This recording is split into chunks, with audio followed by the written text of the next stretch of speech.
Before we dive in, I'd like to ask a small favor.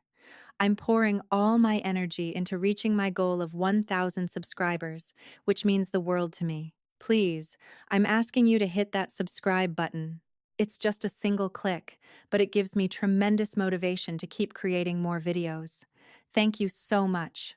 The earring was a trifling thing, a single pearl cradled in gold filigree, no larger than a pea, the sort of bauble a lady might wear to an intimate supper and then entirely forget she possessed. It had found its way between the bolster and the headboard, nestled into the linen seam where the fabric tucked beneath the mattress, and it might have languished there for weeks, had Dawes not stripped the bed that morning with her customary thoroughness. She held it up to the window's light, turned it once, then carried it to where Ma sat at the dressing table, brushing her hair. "This was caught in the bed, Your Grace." Ma took it without averting her gaze from the mirror. She placed it on the marble surface beside her hairbrush, next to the small porcelain dish where she kept her own earrings each night, two garnets in plain settings that had belonged to her mother. She continued brushing, long, even strokes, beginning at the crown and drawing down through the full weight of her hair, which was dark and heavy and still loose from sleep. "Thank you, Dawes. That will be all for now." The maid hesitated, a single beat no more, and then withdrew, closing the door behind her with the particular care of a woman who has glimpsed something she was not meant to see. Ma studied the earring in the mirror's reflection. A pearl, not hers. She owned no pearls. Her jewelry was modest by any measure, and entirely familiar to her. The garnets, a cameo brooch her father had bestowed upon her at her marriage, a thin gold chain she wore on Sundays. The contents of her jewel case could be catalogued in under a minute, and this earring was not among them. She picked it up, held it between her thumb and forefinger. It was still warm from where it had lain against the linen, and the gold was fine, finer than any she possessed. The setting was fashionable, recent, the work of a London jeweler, not a provincial one. She set it back down beside her hairbrush and resumed her strokes. She had suspected for some time, not because Lawrence had been careless. Quite the opposite. He had been careful in the way only a guilty man is careful, a sort of attentiveness that springs not from affection, but from management. He had begun inquiring after her schedule, not because he wished to join her, but because he needed to know where she would be and when she would not be in certain rooms. He had taken to locking his study, something he had never done in the first 18 months of their marriage. He had, on 3 occasions that she could recall, changed his coat before coming to dinner, not because the first had been soiled, but because it had carried something upon it he did not wish her to detect, a scent, a thread of color that did not belong to this house. She had noticed it all. She had said nothing. Their marriage was 2 years old, and it functioned as a well-maintained clock functions, with precision, without warmth, and with the faint ticking awareness that something within it was wound too tight. They dined together most evenings when he was not in London. They exchanged pleasantries about the weather, the progress of the new drainage works in the lower fields, the health of the dowager and bath. They retired to separate ends of the drawing room after supper, she to her needlework or her letters, he to his newspapers or his port. On the nights he came to her bedchamber, it was brief and purposeful, and he left before the candle on his side had burned to the first ring. She had not expected passion. She had been 23 and without fortune when Sir Alistair Carew, her father, had negotiated the match. A second daughter with good teeth and adequate French, offered to a duke who needed a wife the way one needs a new roof, not with desire, but with the recognition that the thing must be done before winter. Lawrence Devil, 5th Duke of Harleston, had examined her across a drawing room in Mayfair, found nothing objectionable, and made his offer within the week. She had accepted because there was nothing else to accept, and because her father's debts had made the alternative, another season, another year of genteel insufficiency, unbearable. She had expected civility, and had received it. She had expected distance, and had received that too. What she had not expected was the particular cruelty of being made comfortable enough to forget she was unhappy, and then reminded of it by a pearl earring that was not hers. The door opened. She heard his boots on the floor, the measured step he took each morning when he came to her rooms before breakfast. A ritual that had begun in the first month, and continued without interruption, not because he wished to see her, but because it was the sort of thing a duke did with his duchess before descending to the dining room. The performance of a functioning marriage. "Good morning," he said. He was already dressed. His cravat was tied in the style his valet preferred, clean, precise, without ostentation. He smelled of soap and the faintest edge of tobacco from his study. "Good morning," she replied. She did not turn from the mirror. She drew the brush through her hair again, watching his reflection appear behind her. Tall, composed, his hands clasped behind his back in the posture of a man surveying his property. She picked up the earring, held it between two fingers, examining it in the light with the mild curiosity one might direct at a button found between sofa cushions. And then she said it. "I found her earring in our bed." The words were conversational. She said them the way she might have said, "The friar is coming at 11." Or Mrs. Elling mentioned the chimney in the east parlor needs sweeping. There was no inflection, no tremor, no accusation curled inside the vowels. She said it while looking at the earring, not at him, and then she set it down on the marble beside her garnets and resumed brushing her hair. In the mirror, she watched the Duke stop breathing. It was not a figure of speech, his chest arrested mid-rise, his lips, which had been parted to deliver whatever pleasantry he had prepared, likely a remark about the weather, which was fine, or the post, which had arrived early, remained open without sound. His hands, still clasped behind his back, tightened until the knuckles whitened. He did not move. He did not speak. For a span of perhaps 4 seconds, the 5th Duke of Harleston became a man made entirely of stone, and the only sound in the room was the whisper of bristle through hair. Maud continued brushing. She was waiting, not for an apology. She had no use for apologies, which were merely the sounds men made when they wished to be forgiven, without having changed.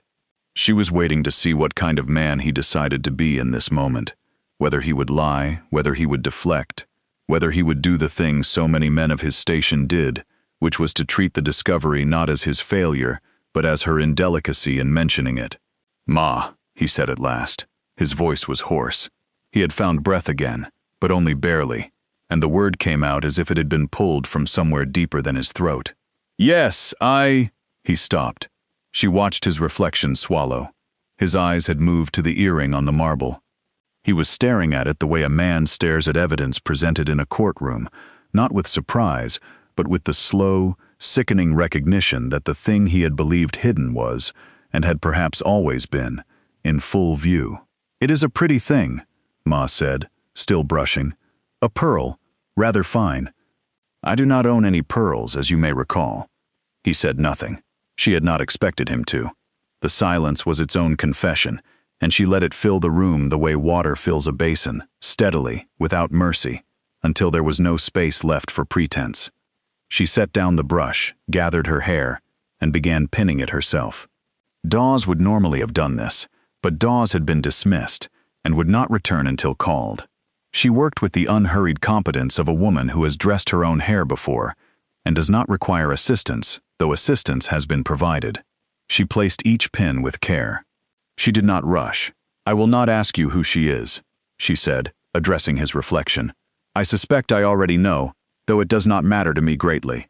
What matters is that it happened here, in this room, in our bed. You understand the distinction." He understood. She could see that he understood, because the color had left his face entirely, and his hands had dropped to his sides, no longer clasped, but hanging, as if the posture of authority had deserted him along with everything else. "I'm going down to breakfast," she said. She rose from the dressing table. She was wearing a morning dress of pale gray muslin, high-waisted, long-sleeved, buttoned to the throat with small covered buttons, the kind of dress that announced nothing except competence and self-possession. She crossed the room, paused at the door, and looked at him directly for the first time since he had entered. "You may keep the earring," she said. "Or return it. That's your affair." She went down to breakfast alone. She ate toast and drank her chocolate, and read a letter from her sister Phoebe, who was expecting her 3rd child in Hertfordshire, and wanted advice about names. She replied in her head, "Frances, if a girl," after their mother, and buttered another piece of toast. Mrs. Zelling came in to discuss the week's menus, and Ma approved them without alteration, because the menus were sound, and because maintaining the ordinary machinery of the household was the only act available to her that did not involve either weeping or breaking something, and she intended to do neither. Lawrence did not come to breakfast. She had not expected him to. He did not appear until nearly noon, when she saw him from the morning room window, crossing the gravel toward the stables. He was dressed for riding, though she knew with the certainty that comes from 2 years of quiet observation that he was not going for exercise. He was going because a man who cannot face his wife must face his horse, and a horse will not ask him what kind of man he intends to be. She returned to her needlework. She was stitching a cushion cover for the library, a pattern of ivy and small birds that she had designed herself, and that pleased her more than most things in this house. The stitching required concentration, which was useful, because concentration kept her hands from trembling and her mind from settling on the image that had presented itself unbidden when she first held the earring to the light.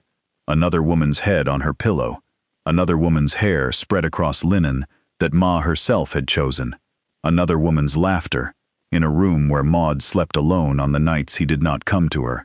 She completed 3 birds and half a length of ivy before the trembling stopped. He was gone for 3 hours. When he returned, she heard his boots in the hall, heard him speak briefly to Ridley about a matter concerning the tenants at Barrow Farm, heard his study door close. She did not go to him. She had said what needed saying, and the rest was his to carry. The days that followed were a study in surfaces. They continued to dine together. They continued to exchange remarks about the post, the drainage works, the weather. But the architecture of their politeness had shifted. A wall had been removed, and though the structure still stood, they could both feel the draft where the wall had been. He watched her now. She could feel his gaze following her across rooms, settling on her hands when she poured the tea, resting on her face when she spoke to Mrs. Elling about the linen closets. He was looking at her the way a man looks at a painting he has passed every day for 2 years, and suddenly realized he has never actually seen. She did not acknowledge the looking. She went about her duties, the household accounts, the correspondence, the small decisions about flowers and menus and candle orders that constituted the daily governance of Harleston Park. She met with Ridley on Tuesdays to go over the estate ledgers, just as she had done since the first autumn of her marriage. Back then, she'd discovered the previous record-keeping system was 3 months behind and operated on no discernible principle. She oversaw the kitchen garden through the gardener, approved repairs to the tenant cottages through the steward, and managed the household staff with the quiet efficiency that Mrs. Elling had once described, in an unguarded moment, as a blessing from the Almighty after the chaos of the previous Duke's bachelorhood. She did all of this as she had always done it. The only difference was that she no longer left her dressing table drawer open, and she no longer set out 2 cups when she took her morning chocolate in case he might join her. Small withdrawals, the kind a man might not notice for days or weeks, until the cumulative absence of small warmths became its own weather. He noticed sooner than she expected. It was a Thursday, 10 days after the earring, and she was in the library replacing the flowers when he found her. She was standing at the side table with her shears, trimming the stems of white roses she had cut from the south garden, arranging them in the blue and white vase that had stood in this spot since his grandmother's time. She heard him enter but did not turn, because the stems required her attention, and because she had grown accustomed to continuing with tasks when he appeared, rather than dropping everything to face him, as she had done in the early months, when she still believed his arrivals meant something. "Ma, the roses are early this year," she said, snipping a stem at an angle. "Ridley says the mild winter. I'm inclined to agree. Ma, I ended it." She set down the shears. She sat down. She did not turn immediately. She placed the last rose in the vase, adjusted its position, and then stood with her hands resting on the edge of the table, looking at the arrangement. It was a good arrangement, balanced. The white against the blue porcelain had a clarity to it that pleased her. "Her name is Lady Portia Selwyn," he said behind her. His voice was stripped. She had never heard him speak without the veneer of composure, and the sound of it, raw, unvarnished, almost rough, was so unfamiliar that for a moment she was not certain it was him. "The widow of Sir Marcus Selwyn. She resides in London, and I have written to her this morning to say that it is finished entirely without condition." "I did not ask for her name," Maud said. She turned to face him. He was standing in the doorway, not inside the room, as if he did not have the right to enter it. And he looked, for the first time since she had known him, like a man who was not certain of his ground. His cravat was slightly askew. His hair, usually immaculate, showed the evidence of a hand drawn through it more than once. "I know you did not ask," he said. "I'm telling you because you deserve to know what has been done, and because I find that I cannot." He stopped, pressed his lips together. "I cannot bear the way you look at me now, as if I am a piece of furniture you have decided to tolerate." "You were the one who decided what I was," she said quietly. "A roof to be repaired before winter. I believe those were the terms, if not the words." It struck him. She saw it land not as anger, but as recognition, the way a man recognizes his own handwriting on a document he does not remember signing. He had never said those words to her, but he had lived them, and she had felt the shape of them in every careful, courteous, empty exchange they had shared for 2 years. "Yes," he said, "those were the terms, and Lady Selwyn was what? The hearth you actually wished to sit beside. She was a failure of character," he said. "Mine, not yours, never yours." Ma looked at him for a long moment. She was aware of the roses behind her, their scent, clean and sharp, filling the space between them. She was aware of the light coming through the library windows, which was the pale gold of late morning in June, falling across the carpet in long, oblique bars. She was aware that this was the most honest he had ever been with her, and that honesty, arriving 2 years late, is a thing one does not know how to hold. "I do not want your guilt," she said. "Guilt is a leash. It will make you resent me inside a year." "Then tell me what you want." She considered this. She had been asked so few questions in this marriage that the muscles required to answer honestly had nearly atrophied. What she wanted was not simple. It could not be delivered in a single gesture or resolved by a single letter to a woman in London. What she wanted was to be known, not managed, not maintained, not housed and clothed, and occasionally visited in the night, as if she were a duty on a calendar. She wanted to be seen with the same attention she gave to the roses, the accounts, the arrangement of every room in this house that she had made beautiful while he was not looking. "I want you to learn what kind of tea I drink," she said. He blinked. Of all the things he had expected, anger, conditions, perhaps a demand to visit her sister in Hertfordshire, this was not among them. "You do not know," she said. "In 2 years you have never once noticed. Mrs. Elling knows. Dawes knows. The kitchen maid who has been here 4 months knows you do not." "Ma, it is not about the tea, Lawrence. It is about what the tea represents. You have shared a house with me for 2 years, and you do not know what I drink, what I read, what I stitch, what flowers I cut for which rooms, or why I replaced the curtains in the east parlor last autumn. You do not know these things because you have never been in the room with me. You have been in the room beside me, which is a different thing entirely, and I have been too willing to accept the difference." She picked up her shears. She was not finished with the roses. There was a second vase for the morning room, and the stems would not trim themselves. "You may begin whenever you like," she said, "or not at all, but I will not pretend any longer that this house is full when it is not." He left the library without another word.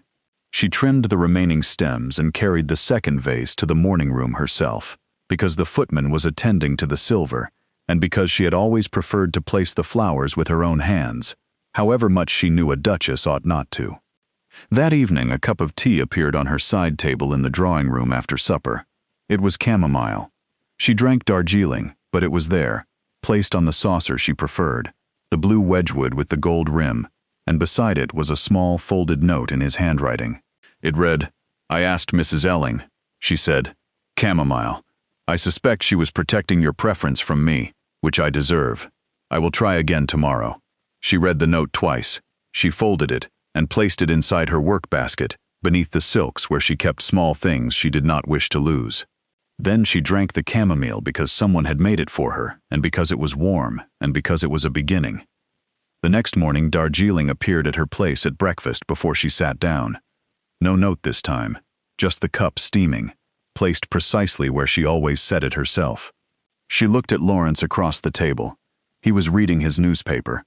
He did not look up, but the corner of his mouth, The left corner, which he had studied across 2 years of silent breakfasts, moved by a fraction, and she understood that he had asked again, and that this time Mrs. Elling had told him the truth.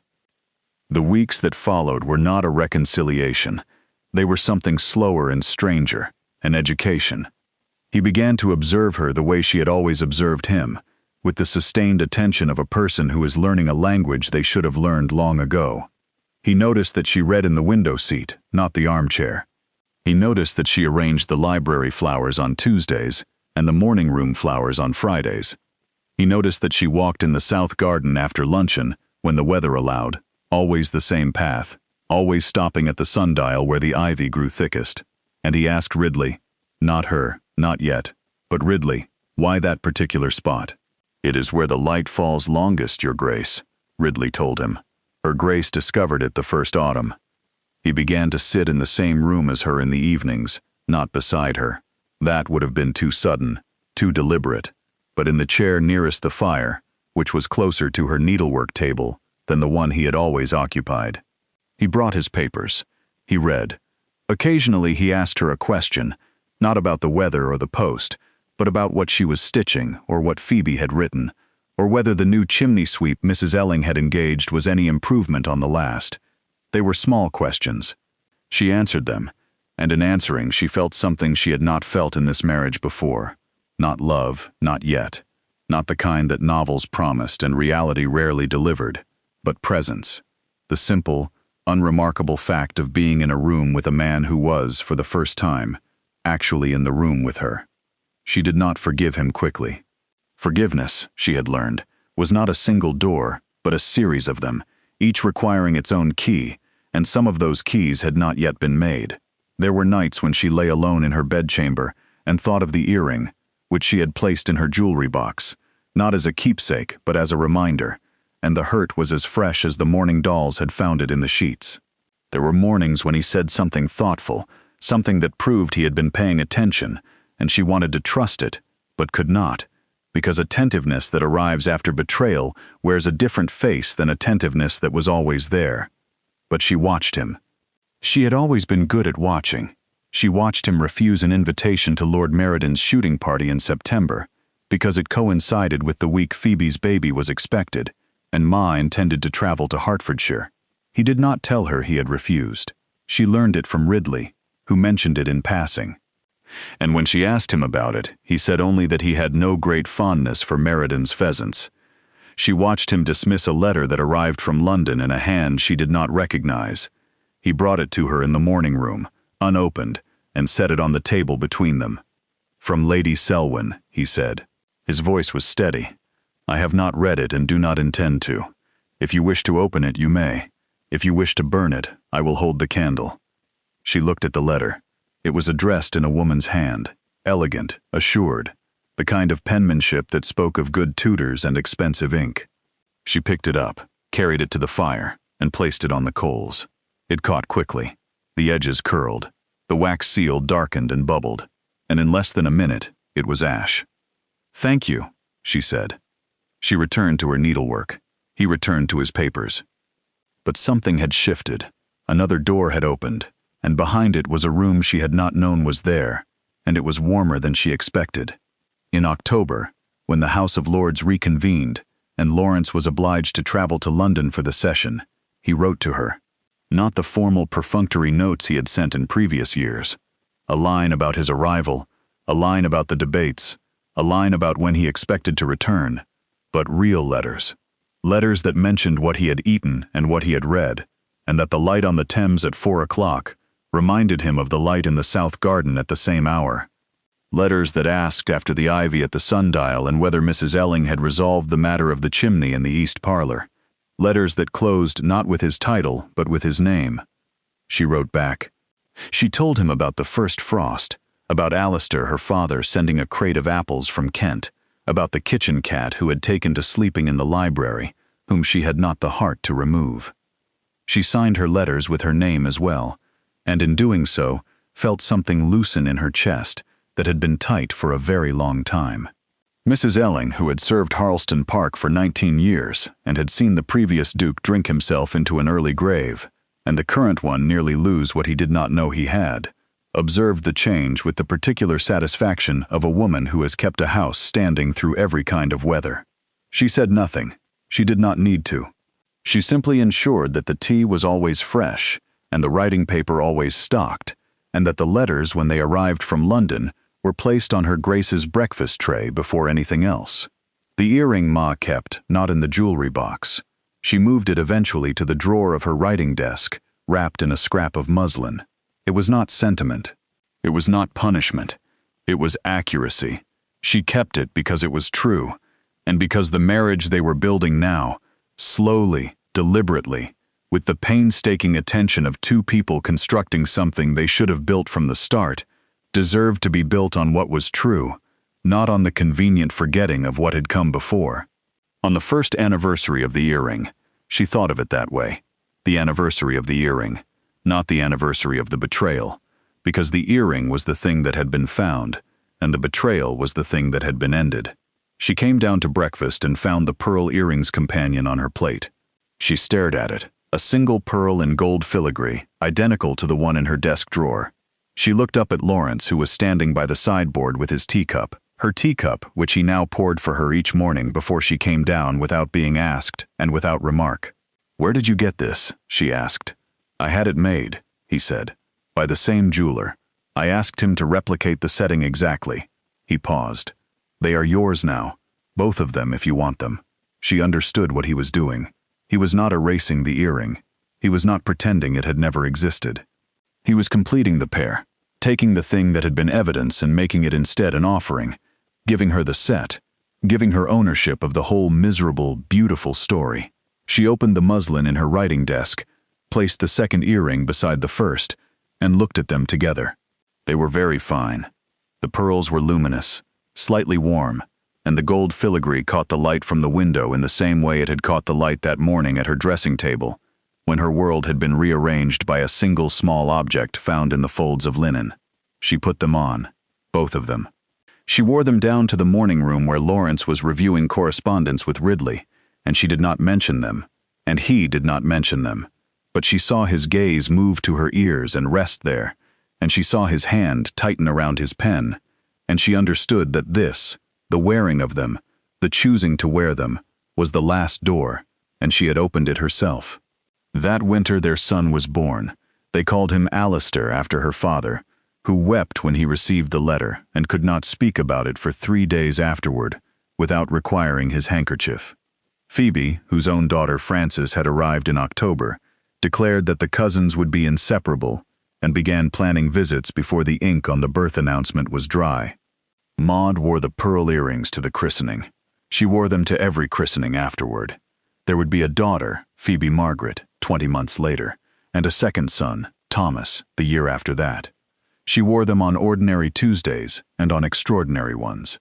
She wore them when she walked to the sundial in the south garden, where the light fell longest, and where Lawrence now walked with her, not because she had asked, but because he had learned that this was where she went, and he wished to be where she was. The earrings became, in time, simply her earrings. The staff knew them. Mrs. Elling knew the story, or enough of it. Housekeepers always know enough, and kept it to herself with the fierce discretion of a woman who has watched a house nearly break and then mend. Dawes, who had found the first earring that morning in the bedclothes, polished them each week without comment, and if her hands were especially gentle when she did so, it was because she remembered the morning she had carried a small pearl to her mistress and watched a woman hold a grenade as if it were a button. Lawrence never spoke of Lady Selwyn again, and Maud never asked. Some doors, once closed, are best left with their keys removed. What remained was what they built in the rooms that stayed open. The breakfasts, the evening hours, the slow accumulation of 1,000 small knowings that, taken together, constitute a marriage not of convenience or obligation, but of choice. On a morning some years later, an ordinary morning, neither anniversary nor occasion, Maud sat at her dressing table brushing her hair. The pearl earrings were already in. Alistair was shouting about something in the nursery above, and Frances Phoebe was singing to herself in the corridor with the determined tunelessness of a child who believes volume is melody. The light through the window was the pale gold of June, and the roses in the south garden were early again. Lawrence appeared in the doorway. He leaned against the frame, not entering, as was his habit, waiting until she invited him in, because even now, even after everything, he understood that this room was hers, and his presence in it was a gift she gave, not a right he held. "Good morning," he said. "Good morning," she said. "Tea is on the tray." I saw. She caught his eye in the mirror. He was looking at her, not past her, not through her, not at the general fact of her existence in a room, but at her, at the dark hair, and the pearl earrings, and the gray morning dress, and the small particular woman who had once held an earring to the light and waited to see what kind of man he would be. She smiled. It was a small thing, no larger than a pearl. He smiled back. And this, the ordinary morning, the tea on the tray, the children above, the roses coming early. This was the answer. Not grand, not declared before 300 guests or written in a letter, or delivered on bended knee. Just this, a man in a doorway, a woman at her mirror, a marriage that had been broken by carelessness and mended by attention, and that held now in its quiet way like a pearl set in gold. They arrive here like an earring found and finally worn whenever they are ready.